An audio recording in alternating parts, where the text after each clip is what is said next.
أشهد أن لا إله إلا الله وحده لا شريك له وأشهد أن محمدا عبده ورسوله أما بعد فأعوذ بالله من الشيطان الرجيم بسم الله الرحمن الرحيم الحمد لله رب العالمين الرحمن الرحيم مالك يوم الدين إياك نعبد وإياك نستعين اهدنا الصراط المستقيم صراط الذين أنعمت عليهم غير المغضوب عليهم ولا الضالين. Dans mon précédent sermon, j'avais évoqué Utba bin Ghazwan, un des compagnons de Badr. Je n'avais pas tout dit à son propos et je présenterai d'autres points à son sujet aujourd'hui. En l'an 2 de l'Hégire, le saint prophète Mohammed lui avait envoyé une expédition vers Nakhla avec à sa tête son cousin Abdullah bin Jahash. Utba bin Ghazwan faisait également partie de cette expédition. J'avais mentionné cette expédition dans le passé en évoquant un autre compagnon. J'en ferai mention de nouveau brièvement aujourd'hui. Dans son ouvrage Sirat Khatamun Nabiyyin, Hazrat Mirza Bashir Ahmad Sahib relate que le saint prophète Mohammed lui a décidé de surveiller de plus près les mouvements des Qurayshites afin que toutes les informations nécessaires les concernant puissent être disponibles à temps et afin que Médine l'abri de toute attaque soudaine.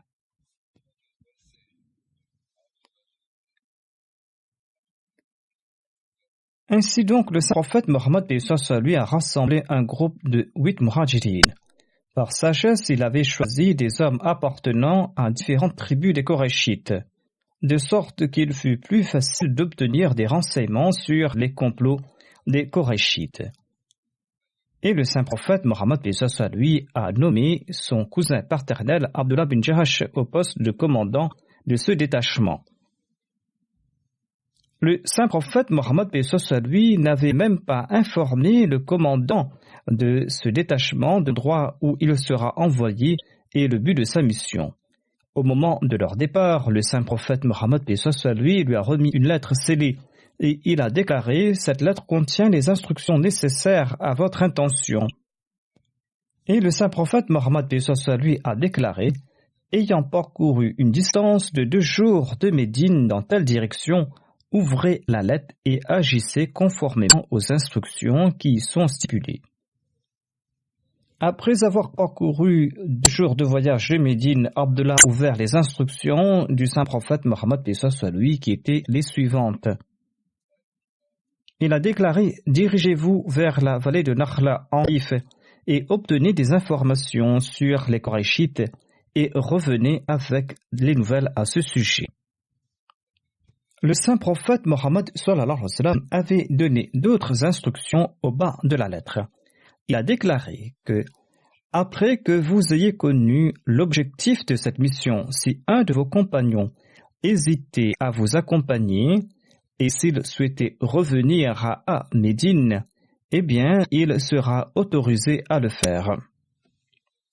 Si un de vos compagnons hésitait à accomplir cette mission après qu'il ait compris l'objectif de cette mission, eh bien, il sera autorisé à retourner à Médine.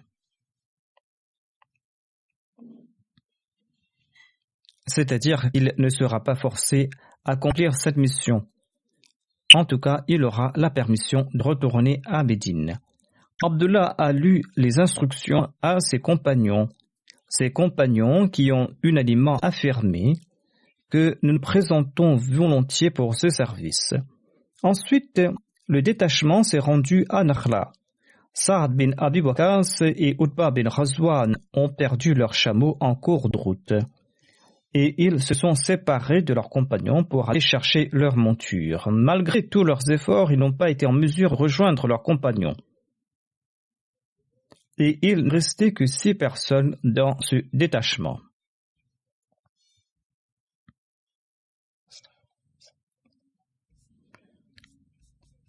Hazrat Mirza Bashir Ahmad Sahib commente que Margolius, un orientaliste, a écrit que Saad bin Abi Waqqas et Utba bin Ghazwan avaient abandonné leurs chameaux à dessein afin de rester en arrière.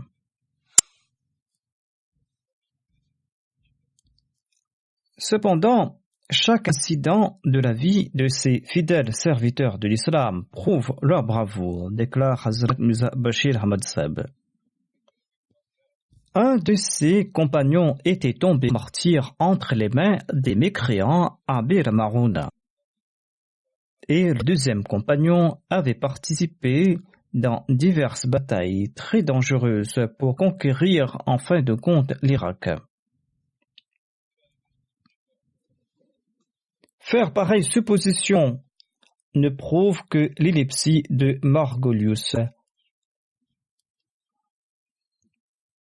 Et d'ailleurs, cet auteur, cet orientaliste, dès que son livre est exempt de tout préjugé.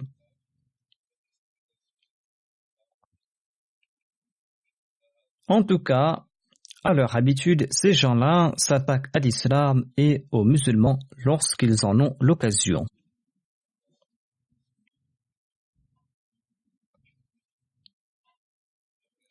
Je me tourne de nouveau vers l'incident en question. Ainsi donc, ces quelques musulmans sont arrivés à Nakhla et ils ont commencé leur mission qui était de s'informer sur les intentions et les mouvements des mécréants de la Mecque. Ils avaient l'intention de savoir si les mécréants avaient ourdi des complots contre les musulmans ou pas.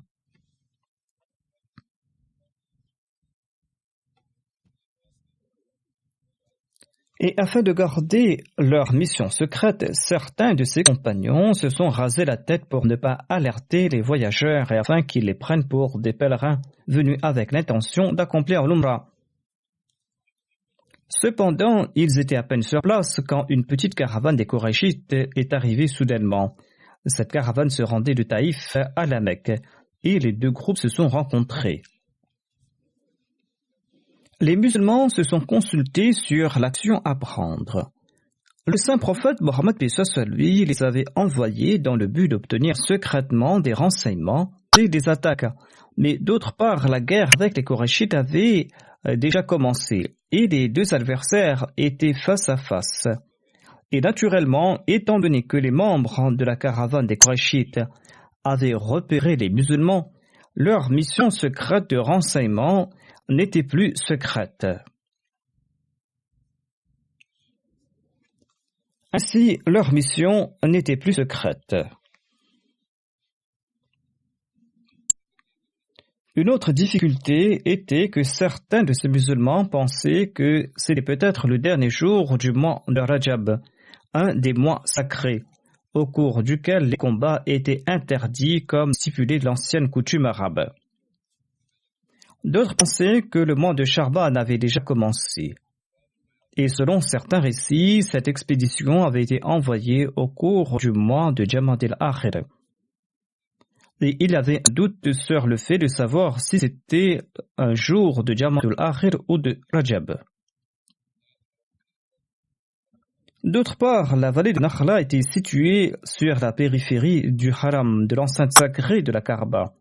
Et il était évident que si une décision n'était pas prise ce jour-là, la caravane entrerait dans le haram le lendemain, dont le caractère sacré était définitif. Par conséquent, en tenant compte de tous ces facteurs, les 6 musulmans ont décidé d'attaquer la caravane et de capturer ou de tuer ses membres. Par conséquent, ils ont lancé cette attaque et ils ont causé la mort d'un des kuffars. 2 autres mécréants ont été capturés et le 4e s'est échappé et les musulmans n'ont pas réussi à l'attraper. Par la suite, les musulmans ont saisi les biens de la caravane. Puisqu'un homme appartenant aux Qurayshites s'était échappé et que la nouvelle de cette attaque allait arriver rapidement à la Mecque, Abdullah bin Jarash et ses compagnons sont rapidement rentrés à Médine avec le butin.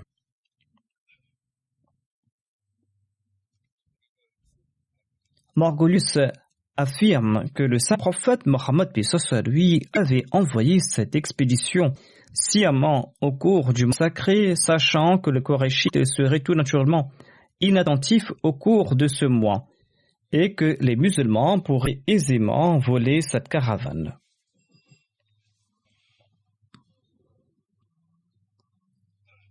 Cependant, toute personne de bon sens comprendra qu'on ne peut pas envoyer un tout petit détachement aussi loin pour s'attaquer à une caravane.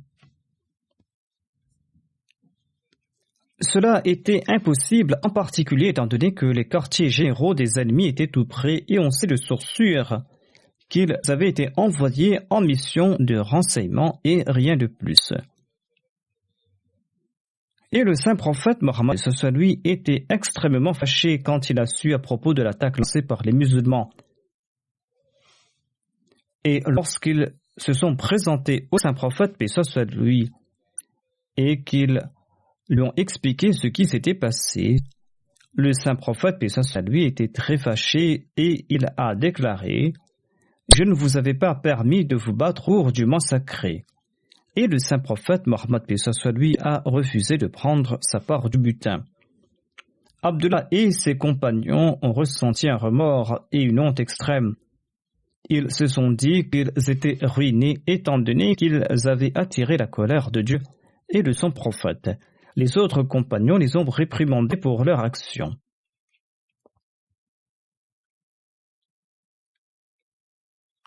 D'autre part, les Qurayshites ont également soulevé un tollé en disant que les musulmans avaient violé la sainteté du massacre. Étant donné que celui qui avait été tué, qui se nommait Amr bin al-Hadrami, était un chef de clan, étant donné qu'il était aussi un allié de Utba bin Rabi'a, un des chefs de la Mecque, cet événement a enflammé les Qurayshites.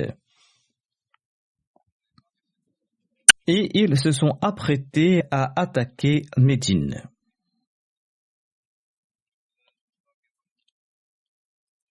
Cette attaque au cours du massacre avait causé du bruit à la fois parmi les musulmans et les mécréants. Et finalement, un verset du Saint-Coran a été révélé à ce propos. Et ce verset a soulagé les musulmans.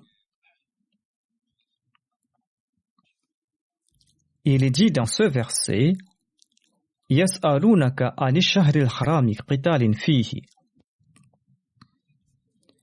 قل قتال فيه كبير وصد عن سبيل الله وكفر به مسجد الحرام وإخراج أهله منه أكبر عند الله والفتنة أكبر من القتل ولا يزالون يقاتلونكم حتى يردوكم عن دينكم إن استطاعوا.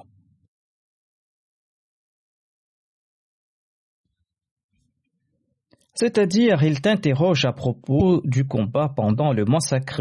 Dis-leur, se battre pendant le massacre est grave.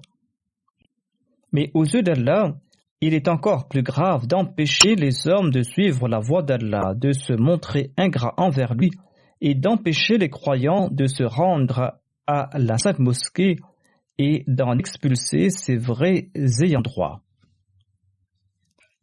Et la persécution est un crime encore plus grave que le fait de tuer. Aux musulmans, les mécréants ne cesseront pas de vous combattre jusqu'à ce qu'ils vous aient détourné de votre foi s'ils peuvent le faire.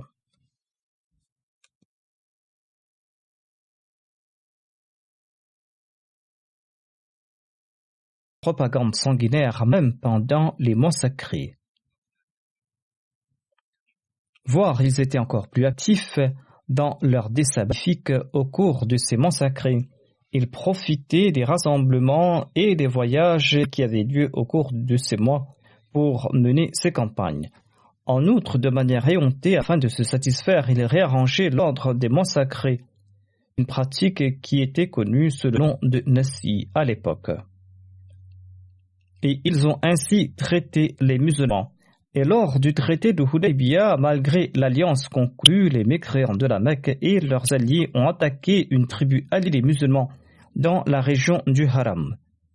Et ensuite, quand les musulmans ont commencé à soutenir sa tribu, ils se sont également battus contre eux dans la région même du Haram. Par conséquent, il était naturel que les musulmans trouvent réconfort dans cette réponse et les Korachites se sont également calmés. Et pendant ce temps, 2 de leurs hommes sont arrivés à Médine pour faire libérer leurs 2 captifs. Cependant, étant donné que Saad bin Abi Waqqas et Utba bin Ghazwan n'étaient pas revenus, et que le saint prophète Mohammed lui craignait qu'il ne soit entre les mains des Korachites et que ces derniers ne les tuent.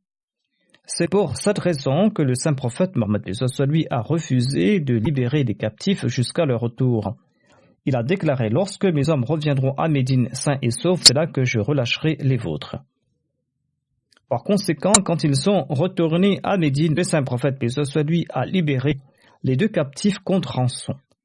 Cependant, un des 2 captifs était si profondément impressionné par les hautes qualités morales du saint prophète Mohammed lui et par la vérité des enseignements de l'islam lors de son séjour à Médine qu'il a refusé de retourner à la Mecque et il a rejoint les serviteurs du saint prophète Mohammed lui en lui prêtant allégeance.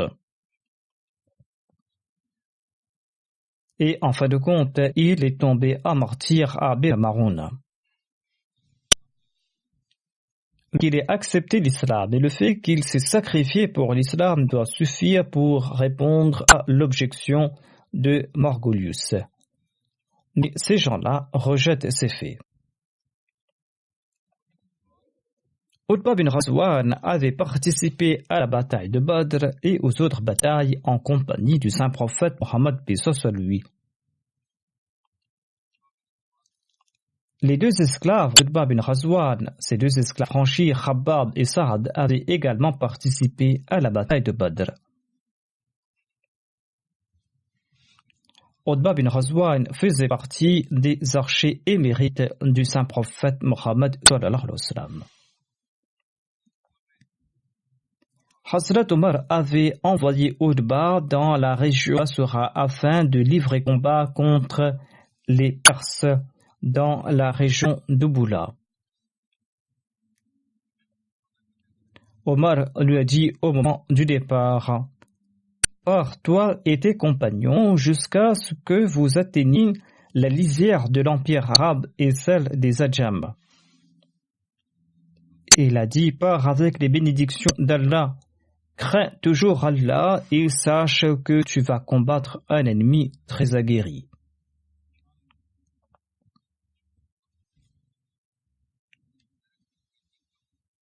Il a ajouté: j'ai l'espoir qu'Allah t'aidera contre eux. Le calife Omar a ajouté: j'ai écrit à Ala bin Hadrami afin qu'il t'aide par l'entremise d'Arfaja bin Harsama. Arfaja, qui est un guerrier d'expérience et il maîtrise l'art de la guerre. Omar a ajouté: demande-lui conseil. Il invite les gens vers Allah. Accepte la conversion de celui qui t'écoute et impose la jizya sur celui qui ne se convertit pas. Il doit la payer de son propre chef et de sa main, et utilise l'épée contre celui qui n'accepte pas ces conditions.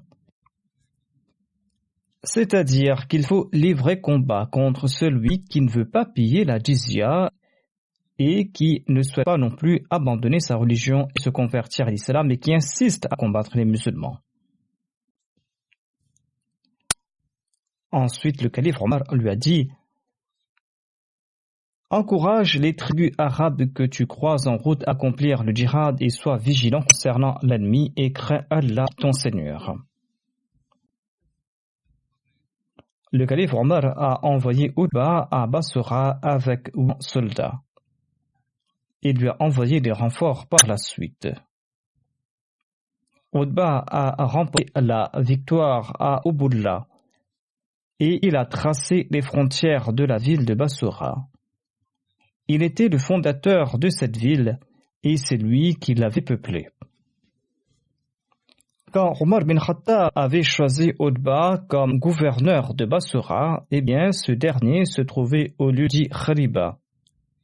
Khariba qui était une ancienne ville persane dont le nom persan était Warshata Bas Urshir. Les Arabes l'avaient nommé Khariba et c'est là que s'était tenue la bataille du Jamal. Utba a informé le calife Omar que les musulmans avaient besoin d'un lieu pour passer l'hiver et pour résider après leur retour de la bataille. Le calife Omar lui a demandé de se réunir dans un lieu où il y a de l'eau et du pâturage pour les animaux. Il doit trouver un endroit où il y a de l'eau et du pâturage pour les animaux. Sur ce, Utba a choisi Bassora où les musulmans ont bâti des maisons faites de bambou. Utba a aussi bâti une maison de bambou. Cela s'est fait en l'an 14 de l'Hégire. Et Utba a construit la maison de l'émir tout près de la mosquée sur un terrain ouvert. Quand ils partaient au combat, ils démolissaient leur maison de bambou et rangeaient les bambous. Et quand ils retournaient, ils reconstruisaient de nouveau leur maison. Par la suite, les gens ont commencé à bâtir des maisons en dur dans la région. Utba a ordonné à Mahjan bin Adra de jeter les fondations de la mosquée principale de Bassora, mosquée qu'il a bâtie avec du bambou. Ensuite, Utba est parti accomplir le Hajj et il a choisi Mujashi bin Musoud comme son remplaçant et il lui a demandé de camper dans la région de l'Euphrate et il avait choisi Mughira bin Shurba comme imam pour la prière. Utba est parti voir le calife Omar pour l'informer qu'il souhaitait démissionner comme gouverneur de Bassora et il lui a demandé de nommer quelqu'un d'autre à sa place étant donné que la tâche lui était difficile. Omar n'a pas accepté sa mission. Sur ce, Utba a prié. Selon un récit, il a prié « Oh Allah, fais que je ne retourne pas de nouveau dans cette ville ». Et on raconte qu'il est tombé de sa monture et qu'il est décédé en l'an 17 de l'Hégire lorsqu'il retournait vers Bassora de la Mecque. Cet accident a eu lieu au lieu dit Madan bin Sulaim. Selon un autre récit, il est décédé en l'an 17 de l'Hégire au lieu dit Rabza. Selon un troisième récit divergent, il serait décédé à l'âge de 57 ans à Bassora en souffrant de son ventre. D'autres affirment qu'il est décédé en l'an 15 de l'Hégire. En tout cas, après son décès, son esclave nommé Suwaid a pris ses affaires et les a présentées à Omar. Utba est décédé à l'âge de 57 ans. Il était grand de taille et il était beau. Khalid bin Umar Adawi relate, Utba bin Ghazwan s'est adressé à nous. Il a loué Allah et ensuite il a déclaré: le monde annonce qu'il tire à sa fin. Le monde a tourné son dos brusquement, c'est-à-dire que le jour dernier est proche. Il a ajouté: il ne reste pas grand-chose du monde à l'instar de ces quelques gouttes qu'on laisse au fond d'un récipient. Vous allez bientôt partir vers un monde éternel, c'est-à-dire la vie d'ici-bas est éphémère. Tentez de vous réformer. On raconte qu'une pierre sera lancée du haut de la fosse de l'enfer et que cette pierre n'atteindra le fond qu'après 70 ans. Par Allah, cet enfer sera certainement rempli, c'est-à-dire que les pécheurs y seront jetés. Il a dit, profitez donc de la vie et accomplissez de bonnes œuvres. Il a ajouté, il existe une distance de 40 ans entre les deux portes du paradis. Et un jour viendra lorsque le paradis sera rempli de gens. Il a ajouté que nous étions 7 en compagnie du saint prophète Mohammed sallallahu alayhi wa sallam. Parfois, nous n'avions rien à manger sauf des feuilles d'arbre, c'est-à-dire qu'ils étaient passés par des moments très difficiles. Il ajoute, nous consommions des feuilles tant et si bien que le coin de nos bouches s'était blessé. J'ai trouvé une fois une couverture que j'ai divisée en deux. J'ai offert l'autre moitié à Sa'd bin Malik, c'est-à-dire qu'il n'avait même pas de quoi se recouvrir. Il ajoute, j'ai utilisé cette moitié comme pagne pour m'entourer le corps et j'ai offert l'autre moitié à Sa'd. Cependant, aujourd'hui, on se lève le matin et l'on devient le gouverneur d'une ville. Je demande la protection à Allah contre toute expression de supériorité. Je suis tout petit aux yeux d'Allah et je prie pour rester humble. Étant donné que la situation a changé et que vous vivez dans l'aisance, vous avez davantage de soucis à vous faire. Il ajoute, toute Naboua dans le passé a connu le déclin et cette Naboua s'est transformée en royauté. Saisissez cette réalité et les dirigeants après nous doivent avoir de l'expérience. C'est-à-dire que les musulmans vont aussi sombrer dans le matérialisme et vous constaterez que mes paroles vont s'accomplir. Or, vous devez toujours vous consacrer à Dieu et à la spiritualité. Et c'est par ce faire que vous allez au paradis. Le prochain compagnon de ce sermon se nomme Sa'd bin Ubadah. Sa'd bin Ubadah appartenait à la branche Banu Sarada de la tribu Khazraj.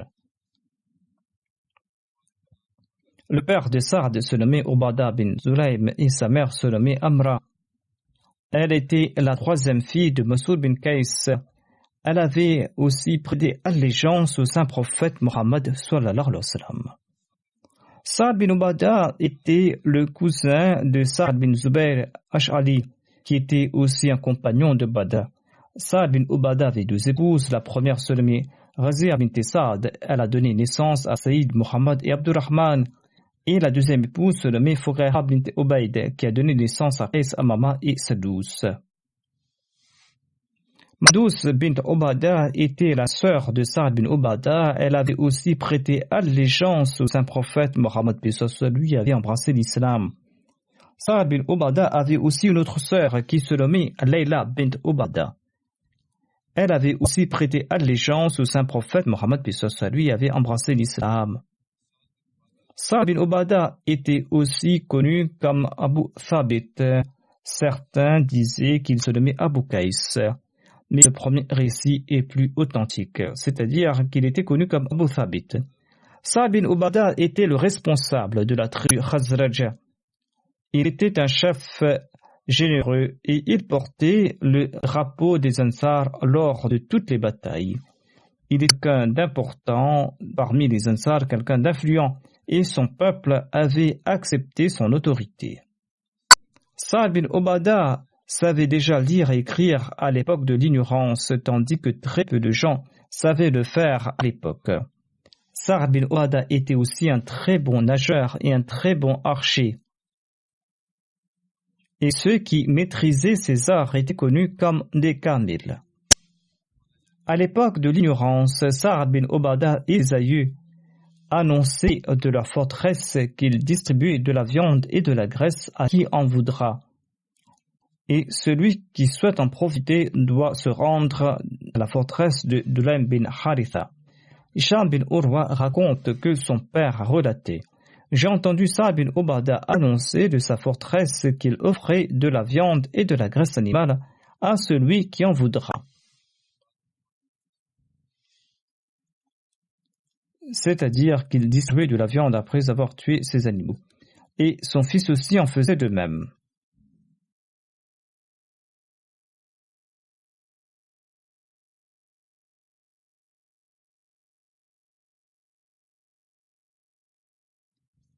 Le père de Hisham bin Urwa ajoute, tout jeune, alors que je traversais dans Médine, j'ai croisé Abdullah bin Omar.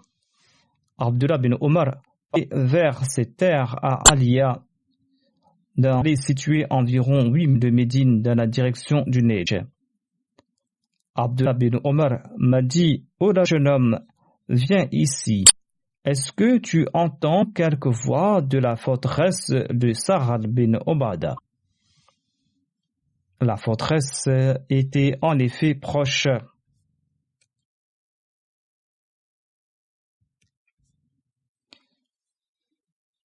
J'ai répondu, non, je n'entends rien. Il a commenté, tu dis vrai. Ainsi donc, après Sa'd bin Ubadah, on ne faisait plus montre de la même générosité que la sienne. C'est pour cette raison qu'Abdullah bin Omar l'avait interrogé à ce propos. Nafi rapporte que lorsque Abdullah bin Omar est passé à côté de la forteresse de Sa'd bin Ubadah, il a demandé, ceci est la maison de ses aïeux. Une fois par an, quelqu'un y annonçait, celui qui souhaite manger de la viande et de la graisse doit se rendre à la maison de Dulayl. Et lorsque ce dernier est décédé, Ubadah faisait cette annonce et Sa'd en faisait de même après Ubadah.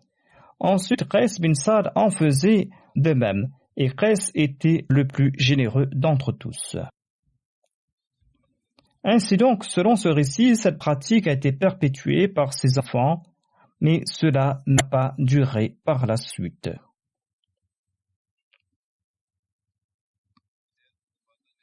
Sa'd bin Ubadah avait embrassé l'islam lors du deuxième serment d'Aqaba. Voici le récit tiré de la Sirat Khatam an-Nabiyyin à ce propos. Au cours du mois Dhul Hijjah de l'an 13 Nabawi, à l'occasion du Hajj, des centaines de personnes des tribus Aws et Khazraj sont venues à la Mecque. Au mieux se trouvaient 70 qui étaient devenus musulmans ou qui étaient désireux de devenir des musulmans et qui s'étaient rendus à la Mecque pour rencontrer le saint prophète Mohammed sallallahu alayhi wa sallam. Mus'ab bin Umair était également de la partie. Sa mère était en vie et elle était une idolâtre mais l'aimait beaucoup. Lorsqu'elle a eu l'information que son fils était là, elle lui a envoyé ce message: viens d'abord me rencontrer avant de partir ailleurs. Mus'ab a répondu: je n'ai pas encore rencontré le saint prophète Mohammed, paix soit lui, je viendrai vous voir une fois que je l'aurai rencontré. Ainsi donc, il s'est présenté au saint prophète Mohammed, paix soit lui. Il a informé le saint prophète, paix soit lui. Ensuite, il a visité sa mère. Sa mère était très en colère du fait que son fils n'était pas venu le voir en premier, mit à pleurer et à se plaindre. Mus'ab a dit: mère, vous dit quelque chose de merveilleux et qui sera très bénéfique pour vous et qui mettra fin à tout. Elle a demandé qu'est-ce que c'est et Mus'ab a répondu doucement: abandonnez le culte des idoles et devenez musulmane et croyez dans le saint prophète Muhammad sallallahu alayhi wa sallam.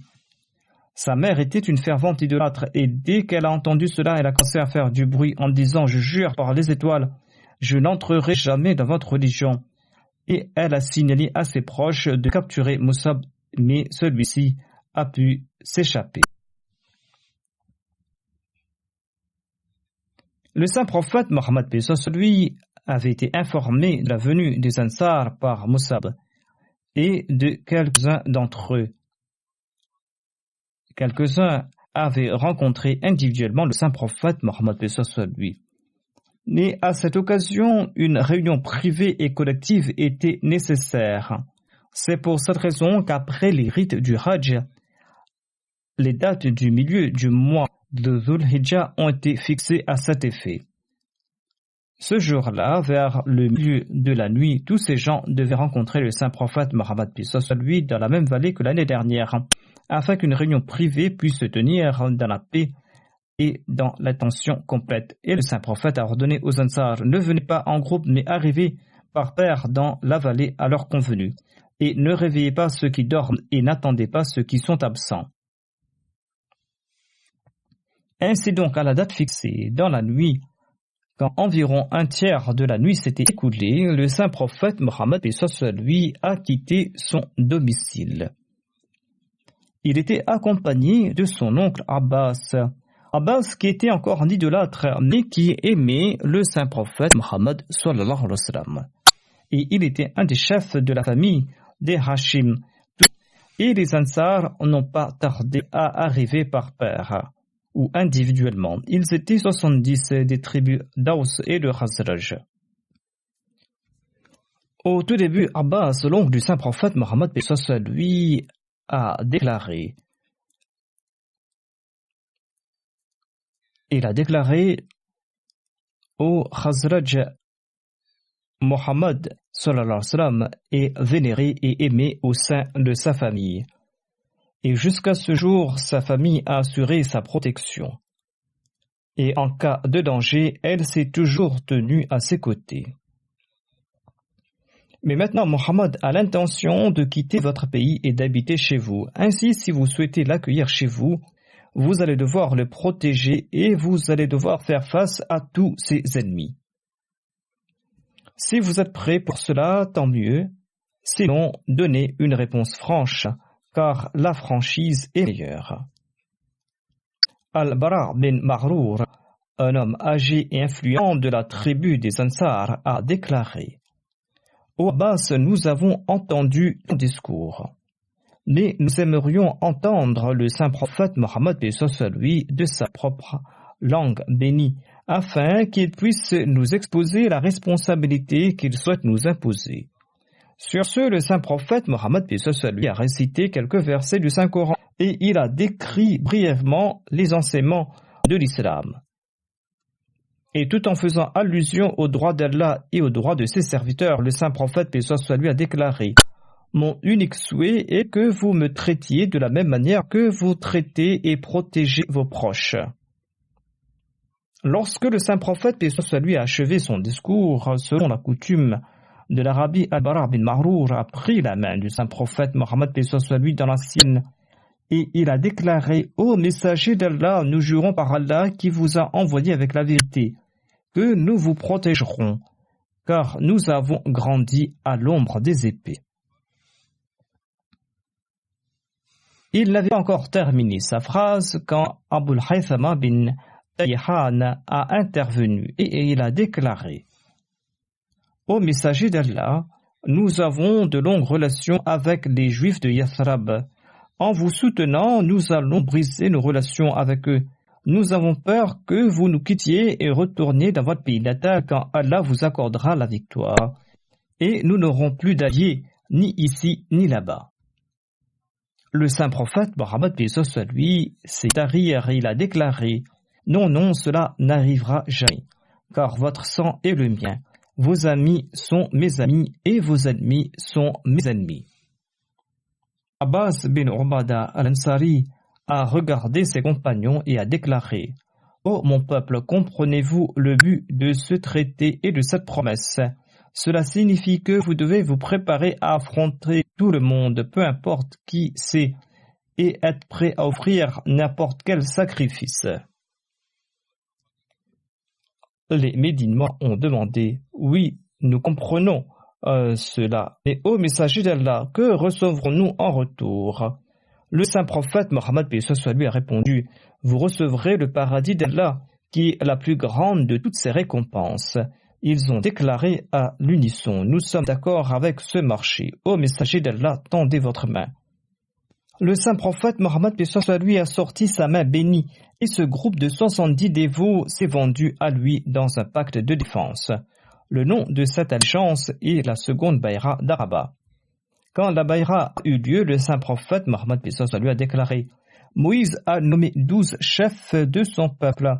12 chefs qui ont agi comme superviseurs et comme protecteurs. Je souhaite également nommer 12 parmi vous. Ils seront comme les disciples de Jésus pour moi et ils seront responsables devant moi à l'égard de leur peuple. Proposez-moi les noms des hommes dignes parmi vous. Ainsi, 12 noms ont été proposés et ils ont été approuvés par le saint prophète Mohammed, paix soit lui, qui a nommé chacun d'entre eux comme superviseur d'une tribu en expliquant leurs devoirs. Pour certaines tribus, le saint prophète, paix soit lui, a nommé 2 chefs. Après la nomination de ces derniers, Abbas bin Abdel Muttalib, l'oncle du saint prophète Mohammed, paix soit lui, a demandé aux Ansar d'être vigilants en raison de la surveillance des espions des Koraïchites. Il ne fallait pas qu'on sache à propos de ce pacte car cela causera des ennuis. Il était en train de prodiguer ses conseils lorsqu'un espion qui se cachait là-haut, en haut de la vallée, a annoncé: Ô Koraïchites, Muzammam, qu'Allah nous en préserve, et ses apostats ont conclu un pacte contre vous. Ceci a troublé tout le monde, mais le saint prophète, paix soit lui, était tout à fait serein. Et le saint prophète Mohammed, paix soit lui, leur a demandé de partir individuellement ou en groupe de 2. Abbas bin Nadla al-Sari a déclaré: Ô envoyé d'Allah, nous n'avons peur de personne. Si vous nous donnez l'ordre, eh bien nous attaquerons les Koraïchites le lendemain matin et nous leur ferons goûter le fruit de leur persécution.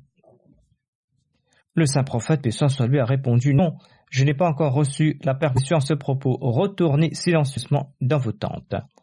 Ainsi, ils sont partis en groupe de 2 à pas furtifs et le saint prophète, paix soit lui, est retourné à la Mecque avec son oncle. Étant donné que les Koraïchites ont entendu à propos de la réunion secrète, ils sont partis rencontrer les gens de Yathrab le lendemain matin et ils leur ont dit: Nos relations datent de longtemps et nous ne souhaitons pas qu'elles se brisent. Cependant, nous avons entendu que vous avez conclu un pacte hier soir avec Mohammed sallallahu alayhi wa sallam. Qu'en est-il vraiment? Étant donné que les polythéistes parmi les Aws et les Khazraj ignoraient tout de cette affaire, ils en étaient fort surpris et ils ont nié le tout. Abdullah bin Ubay bin Saloul, qui était devenu plus tard le chef des hypocrites, était aussi présent dans ce groupe. Il a répondu: Il n'y a rien de tel, il est impossible que les gens de Yathrab accomplissent quelque chose d'important à mon insu.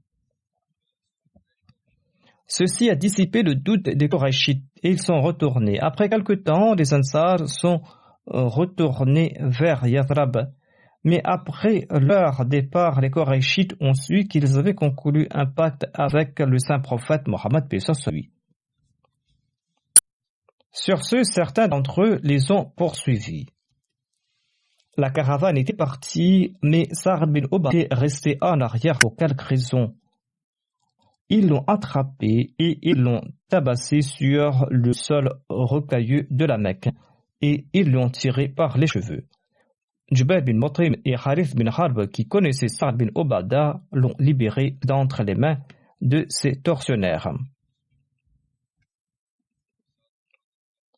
Dans mon prochain sermon, je mentionnerai d'autres faits à propos de Sa'd bin Ubadah, Inch'Allah.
الحمد لله نحمده ونستعينه ونستغفره ونؤمن به ونتوكل عليه ونعوذ بالله من شرور أنفسنا ومن سيئات أعمالنا من يهده الله فلا مضل له ومن يضلله فلا هادي له ونشهد أن لا إله إلا الله ونشهد أن محمدا عبده ورسوله